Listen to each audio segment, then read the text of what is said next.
Attention, attention! La twittosphère vient d'exploser. Hein? La twittosphère? Ben non, c'est sur Facebook qu'on voit Trudeau traiter tout le monde de raciste. Non, moi je parle de Maxime Bernier. Ah, ok. Deux œufs dans le même panier. Anyway. Ouais, t'as bien raison.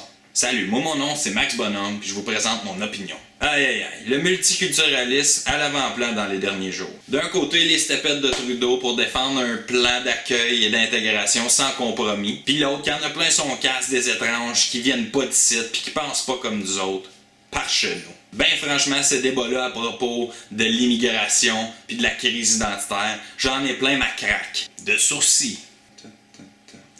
Va donc chercher à cire épilée! C'est pas que le sujet m'intéresse ben que j'en parle aujourd'hui. C'est parce que ça a l'air que ça intéresse le monde. Pis moi, ben je suis une pilote à scandale.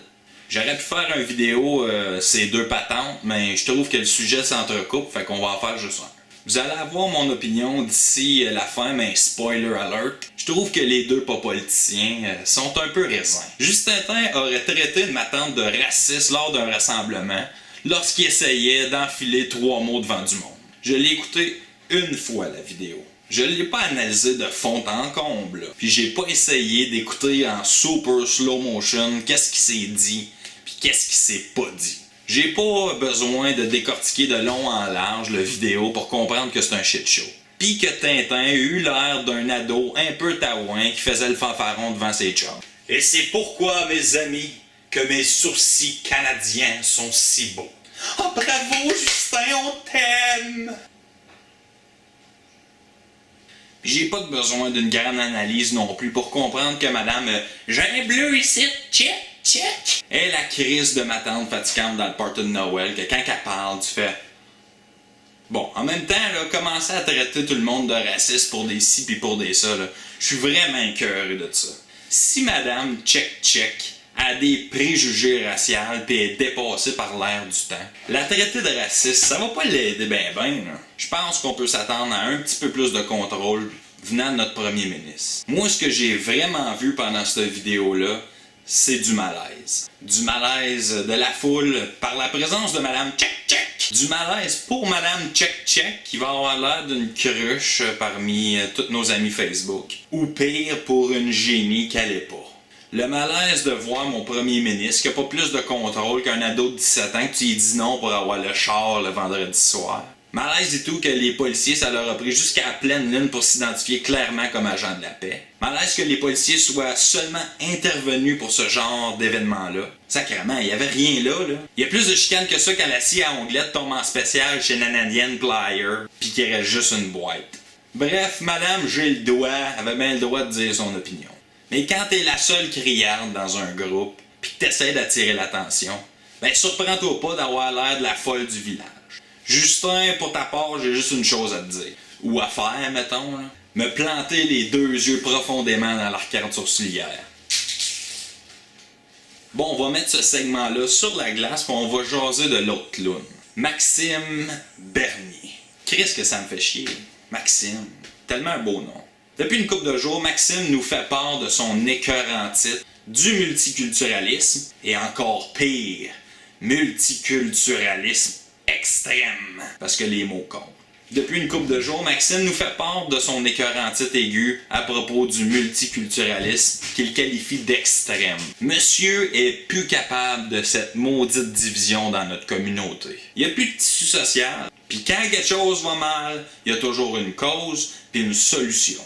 En bon dretis, logique et rationnel, on cible un problème. On dessine un target direct dessus, puis on tire une flèche en plein centre.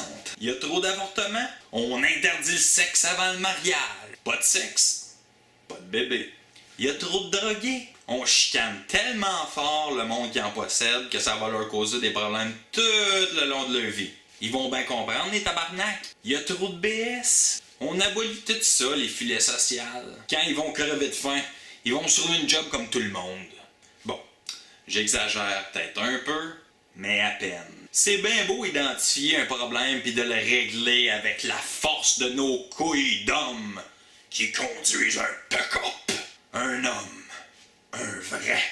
Des fois, par exemple, cibler, tirer puis sourire, C'est pas suffisant quand le problème est trop subtil. Les ados, ils vont finir par se marier, c'est vrai, regarde, ça revient à mode en plus. Mais quand ben même que tu leur sacrerais une ceinture de chasteté, ils vont trouver le moyen de sortir la bisoune puis de s'écarter à la fourche. La solution, c'est pas l'abstinence, là, c'est l'éducation, la contraception. Et arrêter de créer des tabous autour du sexe pour enfin avoir des discussions intelligentes à propos de ça.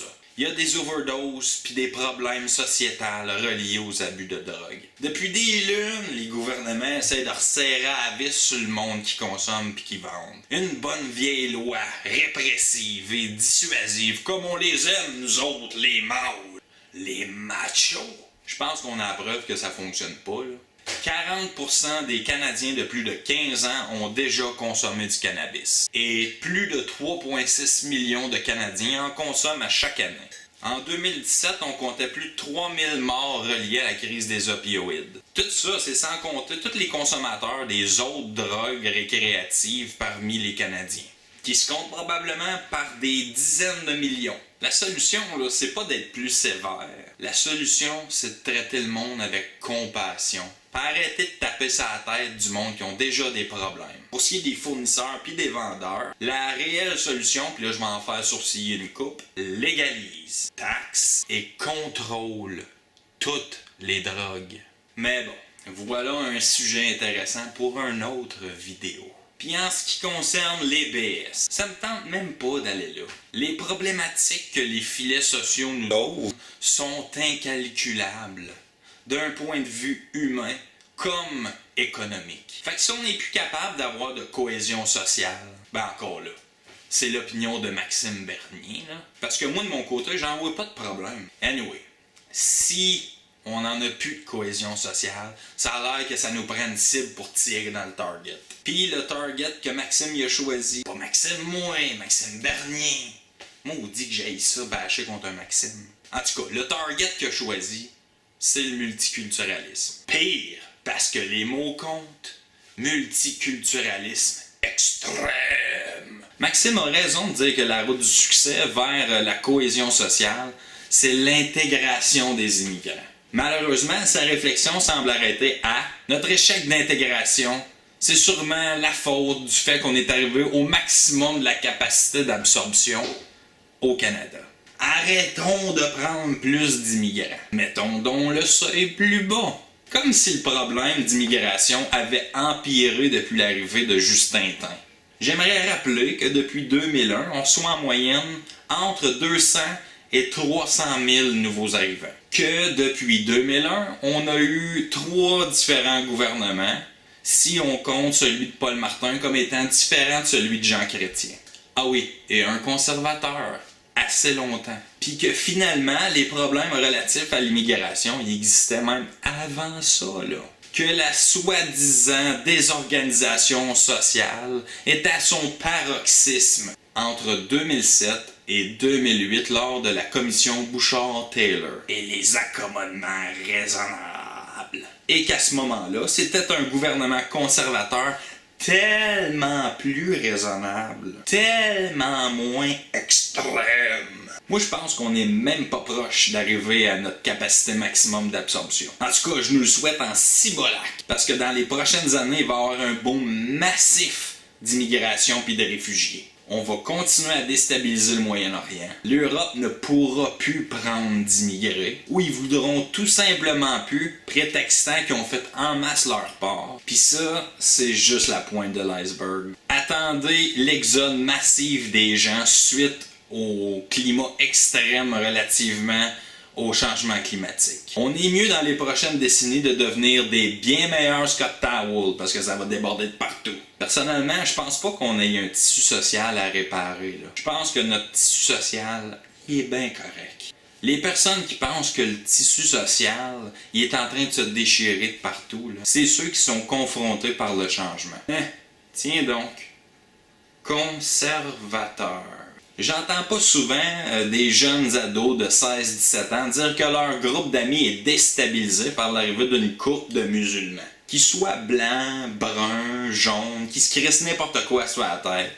Ça leur fait pas un pli. La génération qui sont dans les polyvalentes en ce moment et ceux qui les suivront, ils vont s'en occuper de l'intégration. Va falloir leur faire confiance un moment donné. En ce moment, si on veut leur donner un coup de pouce, on pourrait-tu arrêter de stigmatiser les parents qui viennent d'arriver ici, puis aller à leur rencontre, puis en tisser des liens pour notre tissu social. Ça leur donnerait peut-être le goût de pas s'en aller dans un ghetto. Ça, puis encourager l'immigration de personnes qui sont qualifiées pour les jobs qu'on a besoin. Puis arrêter de faire venir des maudits bolés qui vont finir leur vie dans un taxi, faire un burn-out parce qu'ils haïssent leur job pour mourir. Anyway, je pense que ces deux histoires-là, c'est les deux faces d'une même médaille. Une médaille de participation tout au plus pour ces deux personnes-là, par exemple. D'un côté, on a la plotte à clichés qui serait prête à traiter n'importe qui de raciste qui confronte ses idées. De l'autre côté, on a le politicien edgy qui murmure. Il murmure de même, par contre, là, dans l'oreille de l'auditoire, qui est déjà vendu à son idéologie quand même. Ce serait quand même drôle de les voir se retrouver les deux face à face. Un qui le traite de raciste, puis l'autre de traite, back and forth comme ça pendant une demi-heure. Moi, je la trouverais drôle. Les idiots se complètent dans l'idiot aussi. Peace, bye.